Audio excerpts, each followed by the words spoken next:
First and foremost, I give all praise, honor, and glory to Yahweh, Bahashem, Yahushai, Bahashem, Rakakwadash.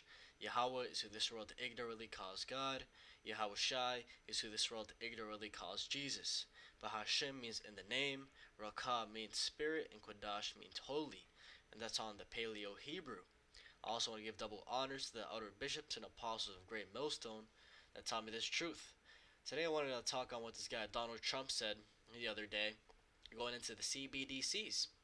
Right? He said Donald Trump vows to never allow central bank digital currencies if elected. Right? He called it tyranny. He said he's going to block any Fed efforts to launch a digital dollar. Right? Never allow it.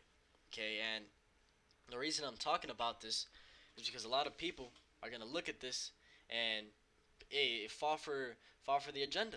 Right? They're going to fall to this facade that is being played out. Right? They're gonna think, oh, Donald Trump, right? We need to elect him. He's the one that's gonna save America. He's the one that's gonna make America great again, right? He's the one that's gonna do this and that. He's against the elites, right? We need him in office. While they unknowingly know that Donald Trump is nothing but controlled opposition. Okay, Donald Trump is controlled to the very T. Okay, these elites, what they're doing is that they're bringing out options, right? They're bringing out ultimately. Like it always says, the left side and the right side, right? And they're setting people against each other to ultimately bring in the collapse of this coming system, okay? And also, with them putting out this Donald Trump character, it's gonna show who's really with this agenda, who's really against the elites, okay? And that's gonna make it even easier for the elites to pretty much ban, right, cancel, mute, okay, any people that have this philosophy. Right, the philosophy of not bowing down to the image of the beast, okay, the New World Order, okay, because that's all it is. The CBDC, okay, is going to be used by the chip, okay. The chip is gonna be pretty much everything, right? It's gonna have your identification, all your information, right, and it's gonna have your money, and the money is gonna be by the way of this right here, digitally, okay, and that's ultimately gonna happen whether you believe it or not. Let's get it.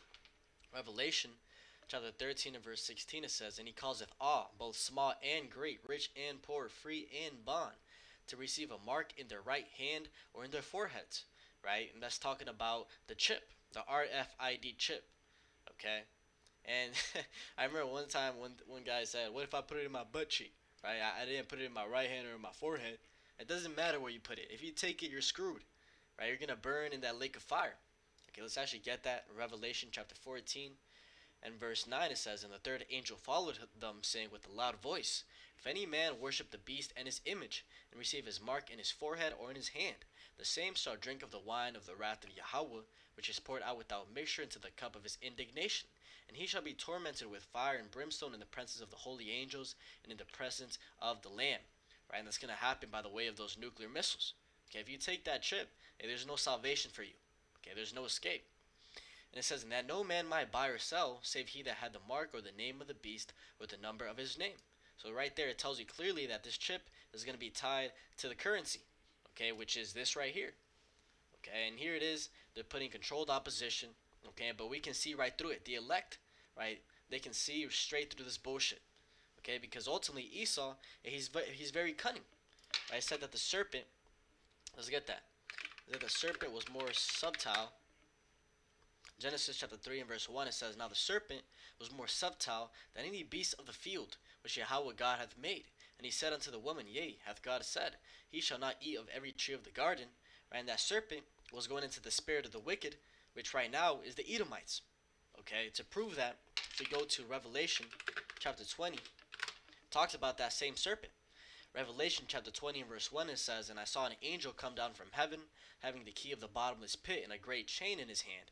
And he laid hold on the dragon, that old serpent, the same one we read right here, which is the devil and Satan, and bound him 1,000 years. Okay? And when it says all this, it's talking about the Edomites. Okay? And how they were pretty much bound for 1,000 years. Those so-called Middle Ages, Dark Ages were there at the bottom. Right? They were fled into the Caucasus Mountains. They were living like cavemen. Okay? That's what it's talking about. It says, and cast him to the bottomless pit, and shut him up, and set a seal upon him, that he should deceive the nations no more. Right? Because that's the whole, pretty much, what's the word? The MO, right? That's the way of living of these devils, right? They are the physical counterpart of Satan here on earth.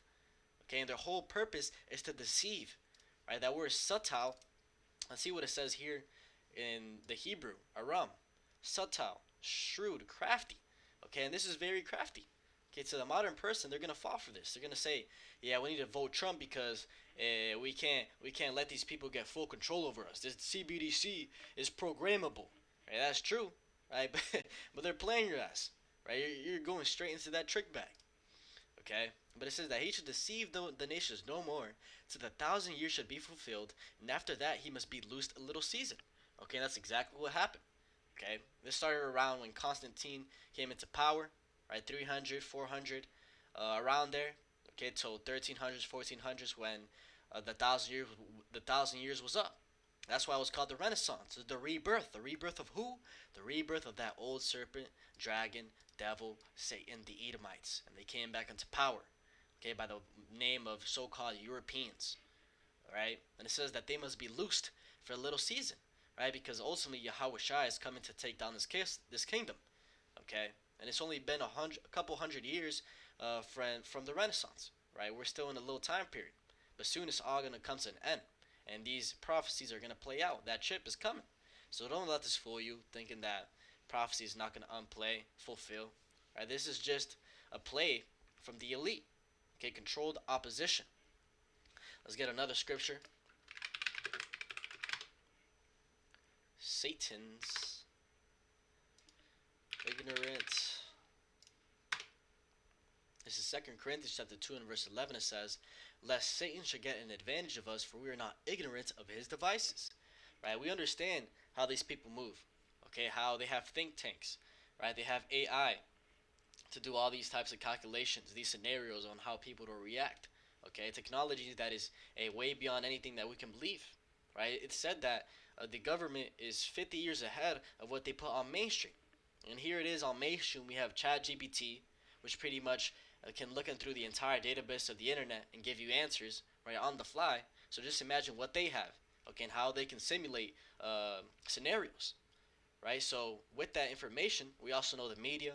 The media is another one of their devices, right? Everything they put in the media is pretty much to program you, right? We look at the elect, those that know what's going on. We use the media, but we know what's going on, right? I look at the media and I think, okay, what are the elites trying to push to the people, right? What is the narrative that they're trying to push? Because that's all they do. Okay, they want to push a narrative onto the masses. They call them goyim, they call them sheep, okay, so they can ultimately control them, right? That's where you get the, remember they said a television, right? Television, tell lie, television. That's what they're doing. They're telling you a vision of what's coming. Something like that. I don't remember the wordplay. But yeah, that's the point. Let's actually click on one of these. See the hill. Let's see what else this guy said. It's a dangerous threat to freedom. Right? We have to rebel. Okay, and this is ultimately going to cause division. Right? There's going to be people that support this or in this mindset. Right? And then there's going to be people that support with the other side. Right? Let's actually get that. I forgot that was in Revelation chapter 13. The left hand and the right hand. Okay. This is Revelation chapter 13 and verse 11. It says, "And I beheld another beast coming up out of the earth." Right? And this is talking about this current system. It says, "And he had two horns like a lamb, and he spake as a dragon." Right? The two horns like a lamb is talking about your Democrats and your Republicans. Right? You have the left hand and the right hand. But they're both part of the same animal. They're both part of the same beast. Right? They're both controlled.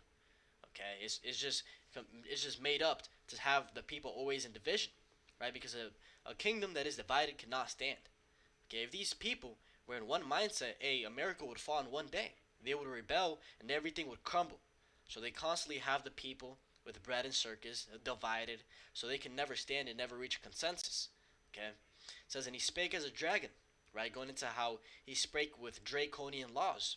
Right, there used to be a ruler in Greece called Draco. Right, Greco-Latin word for serpent or dragon.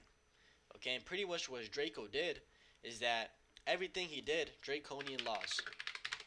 Everything he did was to the point. It says the modern adjective draconian, excessively harsh, reflects the fact that penalties laid down in the code were extremely severe. Pilfering received the same punishment as murder, death. A 4th century BC politician quipped that Draco wrote his laws not in ink, but in blood. Right, so pretty much if you stole something, they would put you to death for that. Okay, it's called a draconian way of ruling. And pilfering is stealing, right? Exactly what I said. So this current system, that's how it rules, right? With draconian laws, as a dragon. And he says, and he exercises all the power of the first beast before him, and he causeth the earth and them which dwell therein to worship the first beast, whose deadly wound was healed. Right? And the first beast is talking about Rome. Right? Rome, it fell, right? Had a deadly wound, but it was healed, and it came back by this current beast, right? This current government we're in. Okay, this beast right now is comprised of NATO, EU, and America. Okay, that's the beast with the 10 horns and the 7 heads. Okay, and he doeth great wonders, so that he maketh fire come down from heaven on the earth in the sight of men. And that's the way by the way of the technology. Right? Esau Edom has a technology that we can't even imagine, like I said. But yeah, I just wanted to bring out some information, some understanding on what's going on right here, because a lot of people they're gonna be oblivious. And just wanted to really, like I said, bring understanding, straight to the point. So hopefully this is edifying. With that, I want to give all praise, honor, and glory to Yahweh, Ba'ashem, Yahushai, Ba'ashem, Rakakwadash, and double honors to the outer bishops and apostles of Great Millstone that taught me this truth. Shalom, say like Shalom.